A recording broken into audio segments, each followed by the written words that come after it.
Assalamualaikum and morning, Miss Sarah. We are from group 72 from LAX 2047 Poetic Society. Today we will continue our discussion on fourth video regarding our global issue. We have choose poverty as our global issue.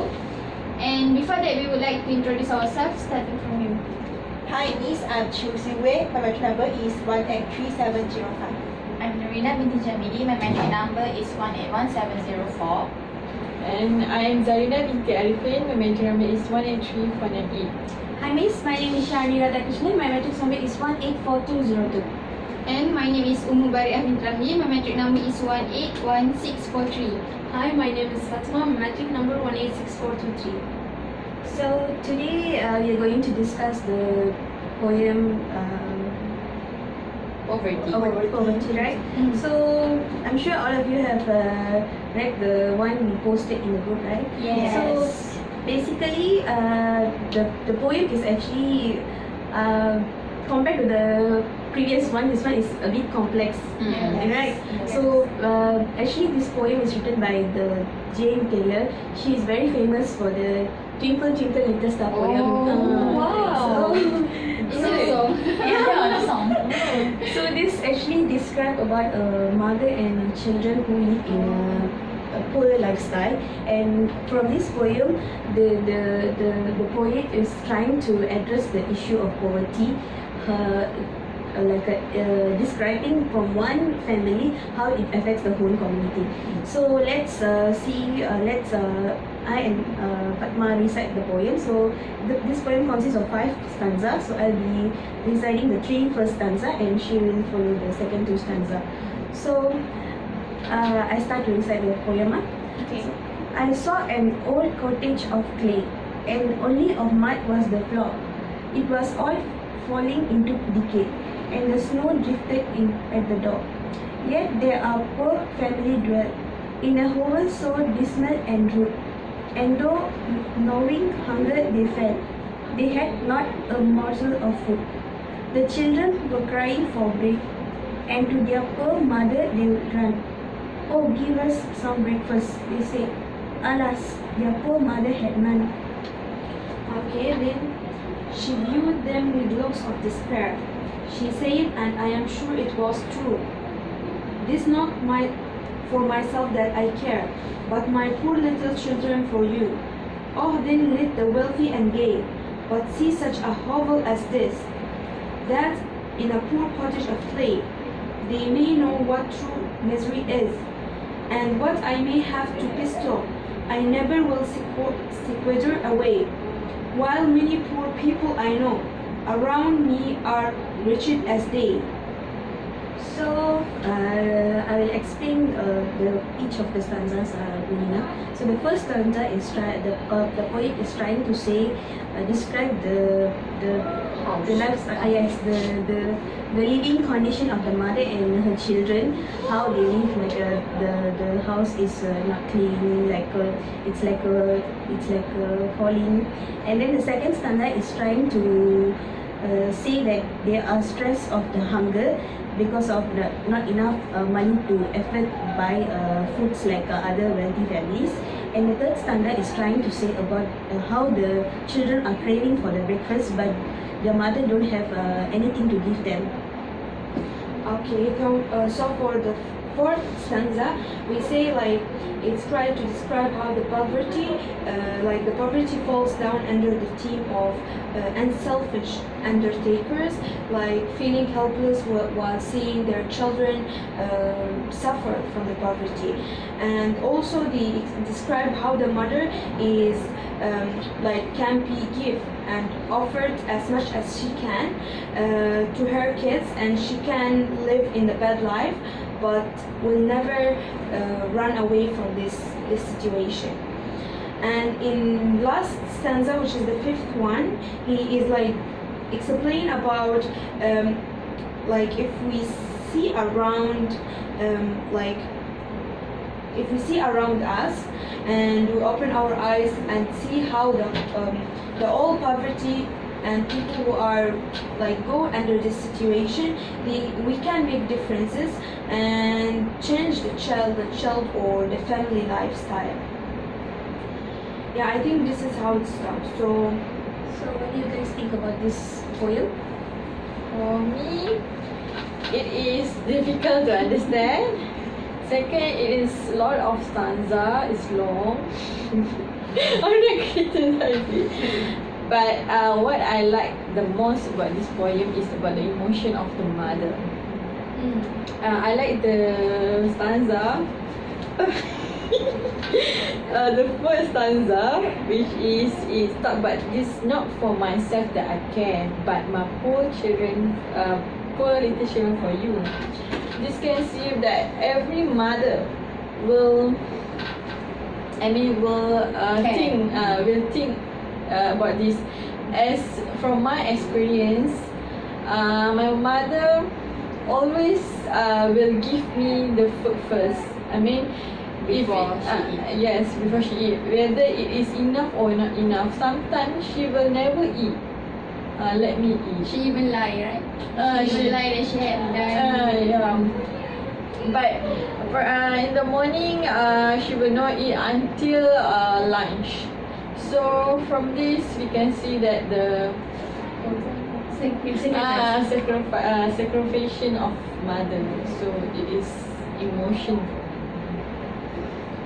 For me, I think this poem is actually quite sad because frankly speaking, I never experienced like no food in the homes because I think nowadays most of us at least we have like when I wake up, my mother already prepared the breakfast and then in the lunch and then the dinner. So I really cannot like understand how suffer that a kid was when there is no food in the home. So it's quite sad for me to read this. Yes, you're right. It is rare and difficult to find a person didn't eat for at least 3 days. Right. The longest people can like we can make people don't eat, don't have food at least 1 day, and then the next day they can get money from others or even they can get help from others so that they can eat. So it's rare and difficult to find a people or a person that never eat or don't have food for straight 3 days. Do you agree? But I think those people exist, but then we don't know. Don't realize because sometimes I read from the newspaper like their house is like very like it doesn't look like a house. It's just like a hut or something like that. What that's right. Yeah, and then they kind of reach out to people because they live like not in the community, so they live like somewhere close to the forest or something. So they can't reach out to people. So when the TV program went to the place, then only they discovered that these kind of people like they still exist, but we don't know because we only look like surrounding us. Yes, true. I agree with you. Actually, I agree with Nina. That's the main reason why we choose this poem because like that those people like they are not recognized by the government. So by addressing this kind of a poem, which emphasize how the living style of the poor people, so maybe they can take some action to improve their lifestyle. And also one of the reason I choose, like just now Zarina said, it's very complex, right?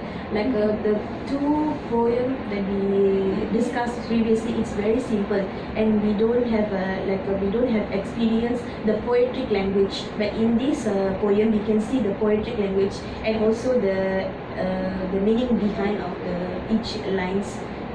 So Yeah, I think because one of the good things that I choose it because she talked about universal of the poverty.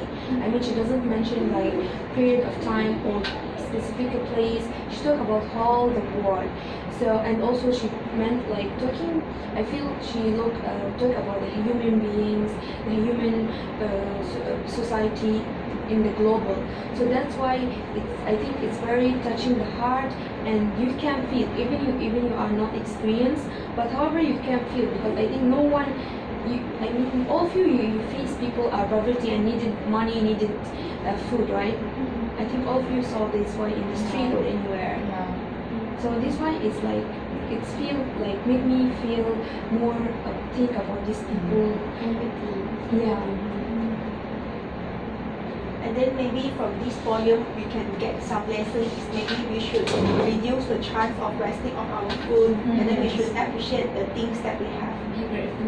Yeah, we need to be grateful for what we have, because as we haven't go through the experience that other people do, so when we see like people living in poverty, only then we will reflect to ourselves and we can get the message. Also, we need to give our awareness to, I mean, the government will must take an action to these people, not take action, I mean, take action by helping, giving food, the clothes, I mean, the house, yeah, improving the lifestyle. I think the government must do that, because day by day we are not thinking about them. We are not just leave them like that. Or just so with temptation. I would like to add up, I mean, not only we focus on the government and all, but we ourselves, we need to like give help to them. Or even though if we think that we may not have that much money to give them, like a lot of money, but you think if one of us give RM1 and then like many people give it, so at least they can improve themselves. Yeah, but nowadays we cannot trust the people like that. Yeah, I mean, yeah. I mean, this one is emphasizing on the people that the relatively already went to the place, or people that you know. I mean, like you see the house, not the people who ask for money when you're eating at a restaurant, right? I think it's not just giving money. I think if you provide them the good education, yeah. good, like job, I think this one is one of the reasons that make them, even a simple job, you don't need to be high salary or something. But sometimes for the job, I think because these people usually that I read from the newspaper, they're like really old people that can't do work anymore, and then they don't have kids, or their kids are still small. I'm not sure, but yeah, I think it's like that, because if not, they can work at a restaurant, like washing the plates or like that. I have saw a news. It's like the NGO, they set refrigerators, and then people who have extra food, you can donate the food in the refrigerator. Yes, I have heard Is it in of news. Malaysia? Yes, in Malaysia. Wow, Yes. that's good. I'm Maybe proud. there's some NGO they are doing these things.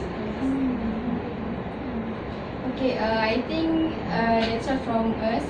In short, I would like to emphasize that poverty can influence our economy. So to improve our economy, to improve our country development, we must improve our living lifestyle. To improve our lifestyle and lowering the poverty rate. So that's all from us. Thank you.